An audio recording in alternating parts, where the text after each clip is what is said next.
You're watching live now. I'm Austin Westfall. We're getting some breaking news in. The White House saying Tuesday that President Trump is viewing acquiring Greenland as a national security priority and that the use of the U.S. military remains an option as his administration weighs how to pursue control of the Arctic territory. Fox's Edward Lawrence with this statement from Press Secretary Caroline Leavitt, reading as such. President Trump has made it well known that acquiring Greenland is a national security priority of the United States, and it's vital to deter our adversaries in the Arctic region. She continues, the president and his team were discussing a range of options to pursue this important foreign policy goal. And of course, utilizing the U.S. military is always an option as the commander-in-chief's disposal. So, of course, we've been talking about Greenland quite a bit here at Live Now. The president and his team, as the press secretary says, they are weighing a range of options. These comments mark the clearest statement to date from the White House, suggesting that military force could be considered. We did get a statement in from leaders of a number of European leaders and Canada. They rallied behind Greenland earlier today. And just to be clear, this statement, I believe, came out before Caroline Leavitt's statement. It reads as such. Arctic security remains a key priority for Europe, and it is critical for international and transatlantic security. NATO has made clear that the Arctic region is a priority, and European allies are stepping up. We and many other allies have increased our presence, activities, and investments to keep the Arctic safe and to deter adversaries. The Kingdom of Denmark, including Greenland, is a part of NATO. Security in the Arctic must therefore be achieved collectively, in conjunction with NATO allies, including the United States, by upholding the principles of the UN Charter, including sovereignty, territorial integrity, and the inviolability of borders. These are universal principles, and we will not stop defending them. The United States is an essential partner in this endeavor, and as a NATO ally and through the defense agreement between the Kingdom of Denmark and the United States of 1951, Greenland belongs to its people. It is for Denmark and Greenland, and them only, to decide on matters concerning Denmark and Greenland. That statement coming from the leaders of France, Britain, Germany, Italy, Poland, Spain, and Denmark. A live look at the White House just past 6:30 in the Capitol. Shalom, welcome to another video, and as always, before I get started, I want to give all praise, honor, and glory to the Heavenly Father and His only begotten Son, Yahweh, Bahasham, Yahweh Shai, Bahasham, Rachwadash, and next double honors to the head apostles / elder bishops of the great millstone who teach and who rule well. Peace, blessings, and safety to all you sincere Akim. Keep pushing, keep believing, and keep the faith, regardless of what people hear or that they forbear. All right, so this is going to be a lesson going to the topic of Trump, all right, wanting to take over Greenland. All right, and this is another step closer to Revelation chapter 17 and verse 16 coming to pass. If you don't know about that prophecy, all right, it's prophesied of in the scriptures that the nations that are part of the beast, okay, which is pretty much the NATO and EU nations, are going to turn against Babylon the Great, that rides on top of the beast, okay, which is America. So that the nations that are allies of the United States, according to biblical prophecy, are going to turn against it and shoot missiles at it in World War III. All right, and this is just one step closer to that prophecy coming to pass. All right, so with that being said, let's go ahead and dive right into it. And Yahweh Rachazah, I mean, Heavenly Father's will, it's edifying to the elect. All right, so I'm going to start off here in Micah chapter 2. And verse 1, it says, woe to them that devise iniquity and work evil upon their beds. When the morning is light, they practice it, because it is in the power of their hand. All right, so this is going into Esau. All right, he's been given the blessing of the sword, rulership over the earth. All right, and he constantly is devising iniquity, okay, working evil. But now we're coming into a time where the Heavenly Father, all right, is putting the spirit on Esau to fight against his own people, okay, which is causing the collapse of their confederacy, the collapse of the beast system. All right, eventually that's what's going to lead up to, once again, Revelation 17 and 16, okay, European allies turning against the chief house or the chief seat of Esau's kingdom, which is America. It says, verse 2, and they covet fields and take them by violence, and houses and take them away. So they oppress a man in his house, even a man in his heritage. And this is perfectly fine for them to do in their eyes, as long as they were doing it to other nations instead of to other Edomites. But now, all right, America has gotten so proud to where they are willing to go against other Edomite nations, all right, and strong arm them as well. Okay, and that's going to break the alliance.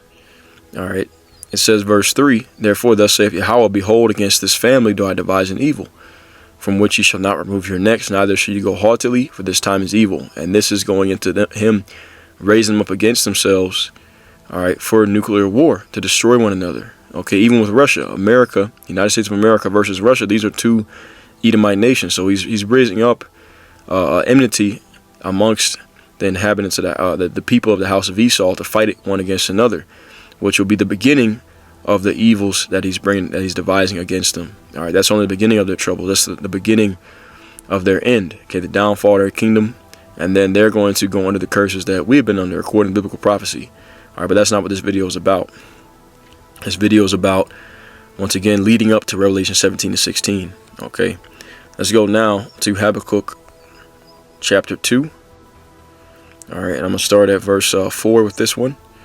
Okay, it says, behold, his soul which is lifted up is not upright in him, but the just shall live by faith. So, all right, so like your phone call. All right, as I was saying, I'll read it again. Habakkuk 2 and 4. Behold, his soul which is lifted up is not upright in him, but the just shall live by his faith.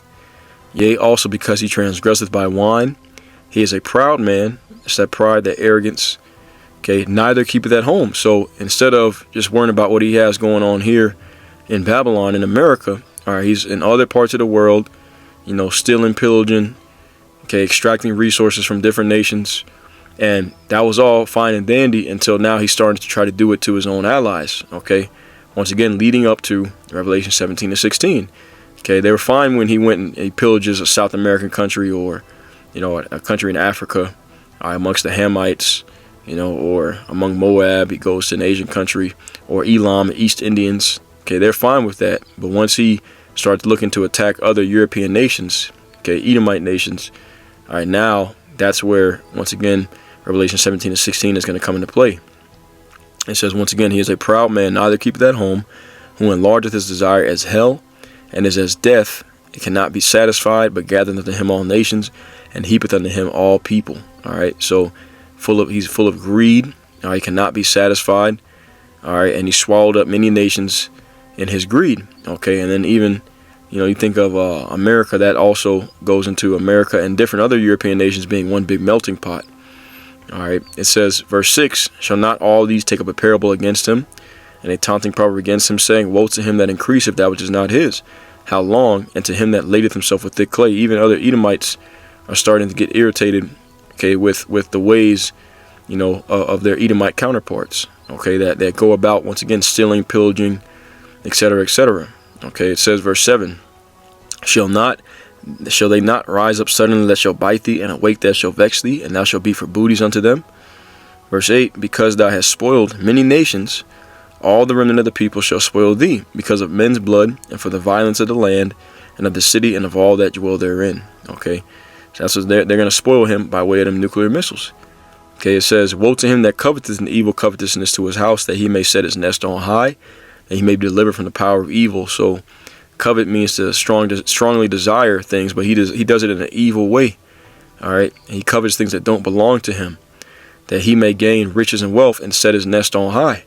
Okay, that he may deliver himself from the power of evil, meaning that, you know, he's made himself the most powerful nation, all right, through pillaging, okay, and he doesn't face the same problems that other nations face. It tells you that in Job, the 21st chapter, and Psalms, the 73rd chapter. They are not in trouble as other men, neither is the rod of the Most High upon them, okay, and they fight to keep that high position, but they do it through treachery, so that they never have to face adversity. Okay, but the Heavenly Father, he's going to bring that adversity in the ultimate way via World War III. It says, for thou hast consulted shame to thy house by cutting off many people, and hast sinned against thy soul. For the stone shall cry out of the wall, and the beam out of the timber shall answer it. Woe to him that buildeth a town with blood. Okay, woe meaning destruction, and establisheth a city by iniquity. So a city will not prosper, all right, which America is just one great big city. It's not going to prosper, all right, off of strong arming other nations out of their resources. Okay, Isaiah 33 and 1.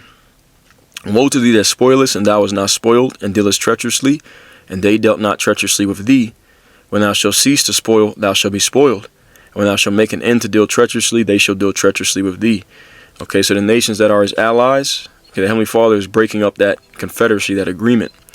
All right, this is the book of Obadiah, chapter 1. And I'm going to start at verse 1. And you see it's entitled, Edom Will Be Humbled. Okay, it says, the vision of Obadiah, thus saith Yahweh power concerning Edom. We have heard a rumor from Yahweh, and an ambassador sent among the heathen. Arise ye, and let us rise up against her in battle. For behold, I have made thee small among the heathen, thou art greatly despised. The pride of thine heart hath deceived thee, thou that dwellest in the clefts of the rock, whose habitation is high, that saith in his heart, who shall bring me down to the ground? For though thou exalt thyself as the eagle, that's the insignia or the emblem of the United States of America, also of ancient Rome, because they're one in the same kingdom. All right, with America sitting on top of this revived Roman Empire. It says, and though thou set thy nest among the stars, from thence will I bring thee down, saith Yahweh. I'm going to skip down to verse 7. Okay, it says, all the men of thy confederacy have brought thee even to the border. The men that were at peace with thee had deceived thee. Okay, America, Babylon the Great, is at peace with his Edomite counterparts in the different European nations. But, all right, they're going to flip on him. And they have prevailed against thee. They that eat thy bread, meaning they that sit at the table with you and partake in the blessings that you've received, have laid a wound under thee. There is none understanding in him. Okay, which brings us to Revelation 17. All right, once again, the confederacy is being broken. The agreement is being broken. Let's go ahead and start and read verse 16 first, and we'll go back up and get some context. Okay, Revelation 17 and 16. And the 10 horns which thou sawest upon the beast, these shall hate the whore, and shall make her desolate and naked, and shall eat her flesh and burn her with fire. For the Most High hath put in their hearts to fulfill his will, and to agree, and give their kingdom unto the beast, until the words of the Most High shall be fulfilled. And the woman which thou sawest is that great city, this is talking about America, which reigneth over the kings of the earth. So, okay, the nations, the other European nations that are part of the beast, that carry Babylon the Great, are going to turn on her, all right, and eat her flesh and burn her with fire. Okay, this is symbolic of bringing great destruction to her, consuming and demolishing her. They're going to do that by way of nuclear missiles, okay, just like the other nations. So that's the judgment that was prepared, all right, for Babylon, as you see, Revelation 17 and 1. Okay, it's entitled The Doom of Babylon. And there came out of the seven, one of the 7 angels which had the 7 vials, and talked with me, saying unto me, come hither, and I will show unto thee the judgment of the great whore that sitteth upon many waters, with whom the kings of the earth have committed fornication, and the inhabitants of the earth have been made drunk with the wine of her fornication. All right, going into her philosophies, her doctrines, all right, of perverseness that has been pushed out through this place has made the nations drunk. Okay, and when you think of drunkenness, someone staggers, they fall, they trip, all right, and it can destroy their life if they remain in that drunkenness. That's what Babylon the Great has pushed out. Okay, it's made the whole earth intoxicated with lies and philosophies of vanity. All right, it says, so he carried me away in the spirit into the wilderness, and I saw upon a scarlet-colored beast full of names of blasphemy, having 7 heads and 10 horns. And the woman was arrayed in purple and scarlet color, and decked with gold and precious stones and pearls, having a golden cup in her hand, full of abominations and the filthiness of her fornication. This is all symbolic. Okay, this is the woman riding upon the dragon, riding upon the beast. Okay, and the woman represents America. The beast is the whole revived Roman Empire, the Western European power structure. And upon her forehead was a name written, Mystery Babylon the Great, the mother of harlots and abominations of the earth. Okay, and these are the different judgments. Okay, that we are going to witness. Okay, is once we read, Babylon the Great being burned with fire. Okay, so go ahead and skip down to verse 9. Gives you a little bit of, it tells you a little background on what it's talking about. And here's the mind which hath wisdom. The 7 heads are 7 mountains on which the woman sitteth. A mountain is a prophetic code word for a government. All right. Okay. And then it says, and those mountains, those governments that established, okay, the Roman Empire established Babylon the Great that America sits on top of, all right, are 7 pretty much Edomite strongholds. Okay, you have the British, the Spanish, the French, Germania Major, Germania Minor, and Rome and Greece. Okay, so those are the 7 mountains, okay, that established the power of the European power structure. They were the ones that really established that dominance, that European dominance, okay, in their own respective rights. So continuing on, it says, and there are 7 kings. Okay, once again, these are governments, as I said. Okay, a king, what does he do? He governs. There are 7 kings, 5 are fallen, and 1 is, and the other is not yet come. And when he cometh, he must continue a short space. And that other that is not yet come is talking about America. The 5 that are fallen is talking about, what was that? I'm losing my, dang, I got to refresh my memory on this. The 5 that fell were, if I'm not mistaken, I don't want to say it incorrectly. Okay, there's breakdowns on Revelation 17 chapter. All you got to do is search it up, GMS Revelation 17. I don't want to say it incorrectly. It's better not to guess it. All right, I know the 7, but I can't remember this exact breakdown of verse 10. So, that's okay. I'll go and study it later. It'll come back to me. And like I said, just type in GMS Revelation 17, and you'll get a full breakdown on that chapter from one of the many different brothers or elders. All right, but anyways, it's telling you what these are. These are 7 kings. And then here, okay, the 10 horns also. All right, these are 10 kings. Revelation 17 and 12. These are 10 kings which have received no kingdom as yet. So they don't have as much power as the 7, but receive power as kings 1 hour with the beast. So because they're joined into the beast, all right, and these are the EU nations, all right, they gain power, okay, with the beast. So they have authority, all right, even though they're not, the chief nations of the Western European power structure. Okay, they still have authority to a certain extent because they're a part of the European conglomerate. All right, it says, these have one mind and shall give their power and strength unto the beast. And then as we read, okay, down in verse 16, that the nations, those smaller nations, all right, would eventually turn on Babylon the Great. Okay, and those smaller nations are different nations like Denmark. Okay, that's one of those that I know is a part of it. All right, and like I said, you can type that in, GMS Revelation 17, and get a full breakdown and detail on it. All right, but certain nations, they don't have the same power as the 7. All right, but yet they do have their own rulerships to a certain extent. They're the ones, the EU nations, that are going to turn against America and shoot missiles upon it. Okay, and like I said, every move that Trump makes that irritates, the European nations is taking us further towards that point.